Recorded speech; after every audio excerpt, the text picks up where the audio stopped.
भगवान महावीर जन्म कल्याणक महोत्सव। आज पूरा देश भगवान महावीर स्वामी के सिद्धांतों को मनाता है।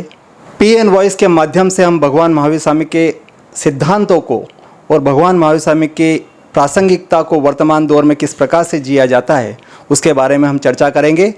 नमस्कार दोस्तों, मैं हूं पवन नाहर और आप देख रहे हैं पीएन वॉइस। आज हमारे बीच मौजूद हैं थानला श्री संघ के अध्यक्ष वरिष्ठ स्वाध्यायी भरत भंसाली, जो न केवल भगवान महावीर स्वामी के सिद्धांतों को अमल में लाते हैं अपितु सारे जग में उनके सिद्धांतों को वो फैला भी रहे हैं धर्मधारा पत्रिका के माध्यम से भी। आज हम जानेंगे कि भगवान महावीर स्वामी के जो सिद्धांत हैं उनकी वर्तमान समय में क्या प्रासंगिकता है और वर्तमान समय में किस प्रकार से मनाया जाना चाहिए। जय जिनेंद्र भरत भाई। जय जिनेंद्र। वास्तव में भगवान महावीर देव के सिद्धांत सार्वभौमिक और सर्वकालिक है। सारा देश तो क्या, सारे विश्व के लिए उनके सिद्धांत सदैव प्रासंगिक हैं। आज विश्व में बड़े बड़े युद्ध की जो स्थितियाँ बनी हुई है, यूक्रेन और रूस का युद्ध देखो, अभी इस्लाम देशों के में भी जो युद्ध की स्थितियाँ बनी हुई है, यदि भगवान महावीर के सिद्धांतों को थोड़ा बहुत भी ख्याल में रखें तो इन सारी स्थितियों से निपटा जा सकता है। और सारे हमारा देश भी, जिसे संतों की महापुरुषों की भूमि कहा जाता है, विश्व का गुरु कहा जाता है। क्यों कहते हैं इसको विश्व का गुरु? ऐसे ऐसे महापुरुषों ने, महावीर जैसे महापुरुषों ने इस धरती पर जन्म लिया और उन्होंने मिट्टी में सर्वे भूयसु, जगत के सारे जीवों के साथ मित्रता स्थापित करने की बात की। इसलिए ऐसे महापुरुषों के कारण यह देश विश्व गुरु कहलाता है। तो उनके सिद्धांत, उनकी बातें आज न केवल हमारे राष्ट्र के लिए या हमारे समुदाय के लिए ही नहीं, बल्कि पूरे विश्व के लिए प्रासंगिक है। पूरे विश्व के लिए उनके सिद्धांतों पर अमल करने की ज़रूरत है। भगवान महावीर स्वामी के सिद्धांतों की जहाँ तक बात की जाए, मुझे लग रहा है कि 5 सिद्धांत उनके महत्वपूर्ण हैं। अहिंसा, सत्य, अचौर्य, ब्रह्मचर्य और परिग्रह। तो इन सिद्धांतों की जहाँ मूलभूत आवश्यकता आप पूरे देश को बता रहे हैं, तो क्या जैन लोगों को नहीं है? आज देख रहे हैं अपन, जैन समाज ही विघटनकारी स्थिति में है। कई पंथ, कई संप्रदाय, कई प्रकार की स्थितियां निर्मित हो गई है। आज देख रहे हैं कि जगह जगह पर जैन समाज पर भी अतिक्रमण हो रहा है और उनके ऊपर भी आक्रमण हो रहे हैं। तो वहाँ पर भी उनकी एकता कहीं नज़र नहीं आती। तो आपको नहीं लगता कि वर्तमान समय में भगवान महावीर स्वामी के सिद्धांतों की आवश्यकता पहले जैन समाज के लोगों को भी है? सिद्धांत की आवश्यकता तो वास्तव में जैन लोगों के लिए है ही सही। आवश्यकता से मतलब क्या आपका? क्या संप्रदायों के बिना व्यवस्थाएं चल सकती है क्या? व्यवस्थाओं को चलाने के लिए संप्रदाय और परंपराएं परम आवश्यक है। अपनी अपनी व्यवस्थाओं को सभी परंपराएं और संप्रदाय संभाल करके रख रही है, परंतु भगवान के जो मूल सिद्धांत है, जो पंच महाव्रतों के या पंच आचार के जो मूल सिद्धांत थे, इस पर देश की किसी भी जैन संप्रदाय में किसी भी प्रकार का मतभेद नहीं है। यह बात अलग है कि आज इतने सारे गच्छ हो गए हैं, इतनी सारी संप्रदाय हो गए, इतनी सारी परंपराएं हो गई है, और कहने में लोग कह जाते हैं कि महावीर के चिंदे चिंदे हो गए हैं। परंतु हम दूसरे दृष्टिकोण से चिंतन करें कि एक वट का वृक्ष कैसे कहलाएगा? जब उसकी विभिन्न शाखाएं होगी, विभिन्न डालियाएं होगी, तो ही तो वह वट वृक्ष के रूप में अपनी ख्याति प्राप्त कर सकेगा। यदि एक ही संप्रदाय रहेगी तो वह अकेला ठूठ ही कहलाएगा। बस जरूरत यही है कि उन शाखाओं को उस मूल तने से बंधा हुआ रहना चाहिए। महावीर के मूल सिद्धांतों से यदि सभी संप्रदाय बंधी हुई है तो कोई ऐतराज की बात नहीं है। सभी उस वट वृक्ष की डालियों के समान हैं। और रहा सवाल भगवान महावीर का, आज सारी संप्रदाय, सारी परंपराएं, चाहे दिगंबर हो, मूर्ति पूजक लोग हो, स्थानकवासी परंपरा के लोग हो या तेरा पंथ के लोग हो, सभी अपनी अपनी आराधनाएं अपनी अपनी परंपरा के अनुरूप कर रहे हैं। जैसे भारत धर्मनिरपेक्ष देश है, इस देश में विभिन्न समुदाय के लोग रहते हैं। मुसलमान लोग ईद का त्यौहार मनाते हैं, हिंदुओं को कोई तकलीफ नहीं। हिंदू समाज के लोग या हिंदू जगत के लोग होली, दिवाली, दशहरा, जो भी उनके त्यौहार हैं उनकी परंपरा के अनुरूप मनाते हैं। जैन, पारसी, ईसाई सभी अपनी अपनी परंपरा के अनुरूप मनाते हैं। परंतु जब 15 अगस्त और 26 जनवरी का राष्ट्रीय पर्व आता है तो सभी समुदाय के लोग अपनी परंपरा को एक तरफ रख करके, अपनी मान्यताओं को एक तरफ रख करके सारे लोग मिलजुल करके उस त्यौहार को मनाते हैं। 15 अगस्त जिंदाबाद के नारे लगाते हैं, 26 जनवरी जिंदाबाद के नारे लगाते हैं। वास्तव में 15 अगस्त और 26 जनवरी का त्यौहार जिस प्रकार राष्ट्रीय एकता का प्रतीक है, उसी प्रकार जैन समुदाय के लोग विभिन्न समुदायों में बटे हुए हैं, ये बात मानते हैं।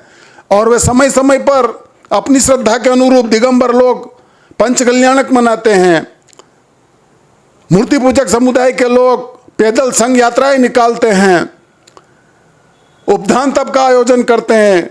स्थानकवासी परंपरा के लोग अपने महापुरुषों की जन्म जयंतियां मनाते हैं, वर्षी तप की आराधना करते हैं, वर्षावास के दौरान विभिन्न प्रकार की तप आराधना करके अपनी आत्मा को भावित करते हैं। तेरापंथ समुदाय भी अमृत महोत्सव जैसे महोत्सव करता है। किसी को कोई ऐतराज नहीं, वे अपनी अपनी परंपरा के अनुरूप करते हैं। परंतु जब महावीर जयंती का प्रसंग आता है, सारा जैन समुदाय एकता के सूत्र में बंध जाता है। हम एक साथ मिलकर के महावीर जयंती का महापर्व मनाते हैं। जिस प्रकार 15 अगस्त और 26 जनवरी का महापर्व राष्ट्रीय एकता का प्रतीक है, इसी प्रकार महावीर जयंती या महावीर जन्म कल्याणक जैन एकता का प्रतीक है। हम सभी, बस जरूरत यही है कि हम सभी उस तने से बंधे हुए रहें, उस मूल से बंधे हुए रहें, महावीर के सिद्धांतों से बंधे हुए रहें। आज कोई केवल ज्ञानी तो है नहीं, कोई विशेष ज्ञानी भी है नहीं, हम सब छद्मस्त हैं।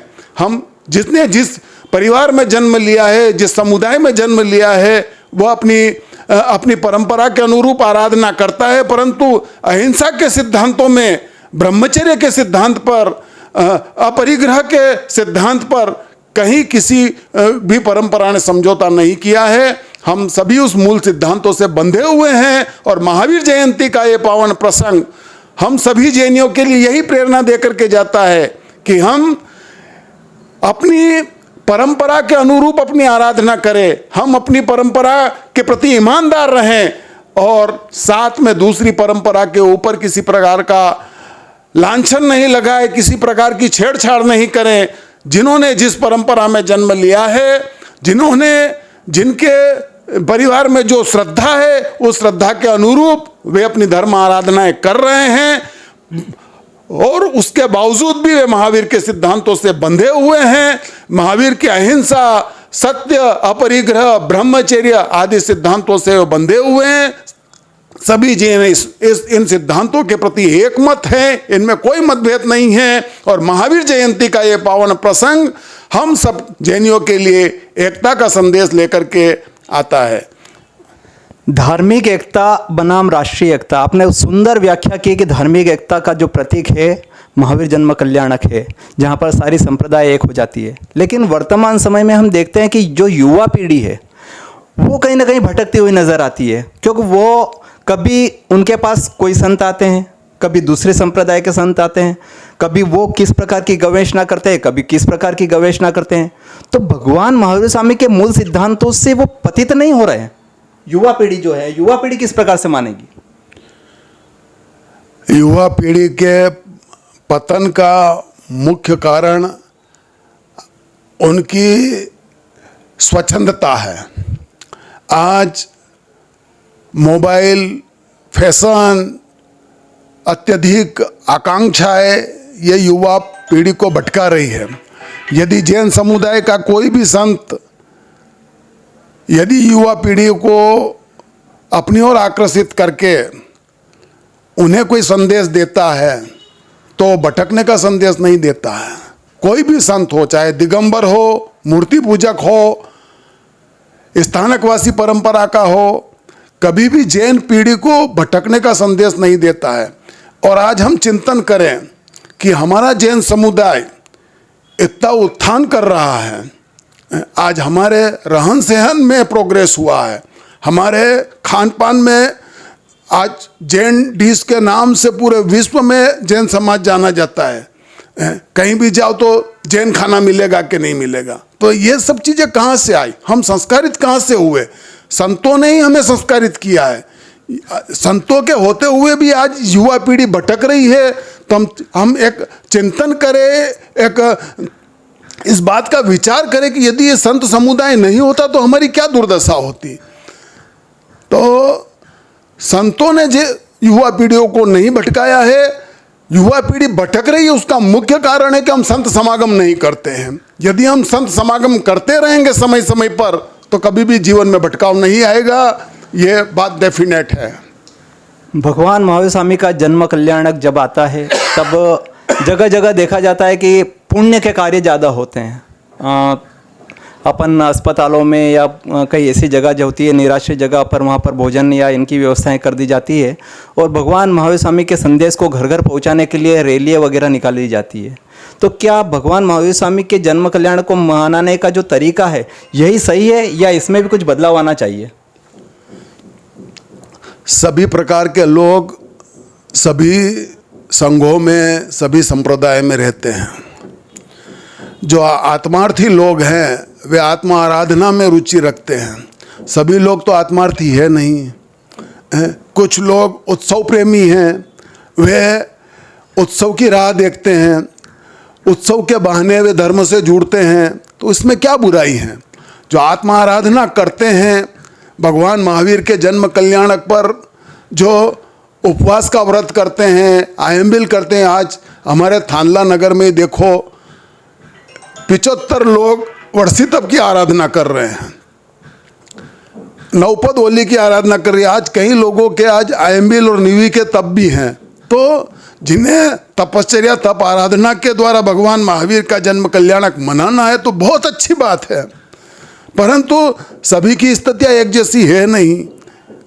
अधिकांश लोग उत्सव प्रेमी हैं, उन्हें उत्सव मना करके भगवान का जन्म मनाना है।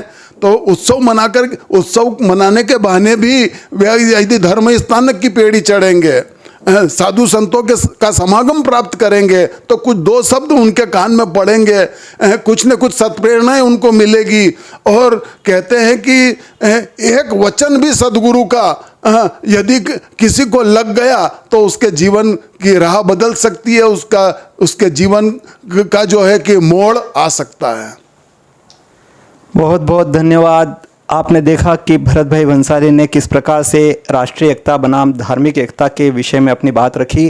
साथ ही युवा पीढ़ी को उनकी स्वच्छंदता का ही कारण, पतन का कारण जो माना है वह उनकी स्वच्छंदता है।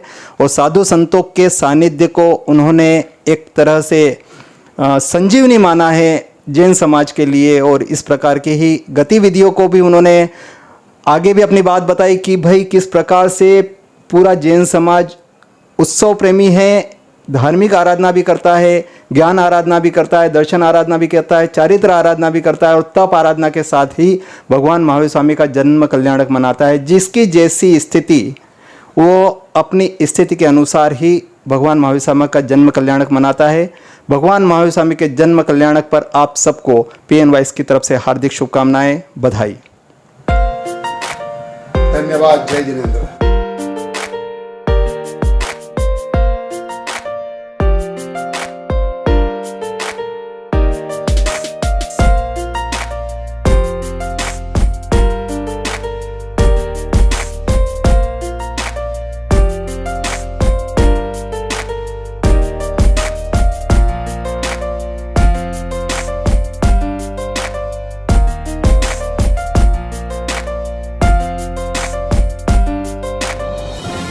यदि आपने हमारे इस चैनल को अभी तक सब्सक्राइब नहीं किया है तो नीचे दिए गए लाल बटन को दबाकर बेल बजाइए व ताज़ा व आपसे जुड़ी जानकारी पाइए। खबर पसंद आने पर इसे लाइक और शेयर करना न भूलें। आज के लिए बस इतना ही। बहुत जल्द फिर मुलाकात होगी आपकी ही आसपास की खास घटना व मुद्दों के साथ। तब तक के लिए नमस्कार।